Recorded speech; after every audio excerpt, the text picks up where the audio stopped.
when you look at the word meaningful and you say meaningful engagement, like your version of meaningful could be different from somebody else's word meaningful. There's a lot of grants in the DC, Maryland area around this meaningful watershed bay experience, which, for them in that context means taking a kid out on a boat. And while granted that could potentially be meaningful, if their parents aren't going with them, how's that meaningful? Or if it doesn't equate into something of some kind of follow-up, you spark this excitement in them, and then what? So is it really meaningful? How can these parks meaningfully engage stakeholders that maybe traditionally have not been valued as stakeholders in helping in not just the development, but the maintaining and the use of these parks? I also used to look at the word environment and challenge my environmental education colleagues on this. Because environment, again, all day long was trees and grass, birds and butterflies. Love them all. But when you think about environment, it's the living and non-living things.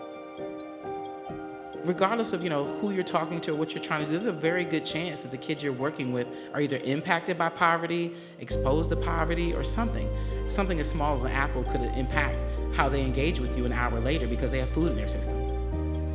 And so a lot of times people try to skate around that and again try to keep it to the trees and the birds and the grass, which again, super important. But you've got these real life issues, like super real life issues that you cannot pretend don't exist. And so this is about relativity. It doesn't mean you have to have been homeless to do this work.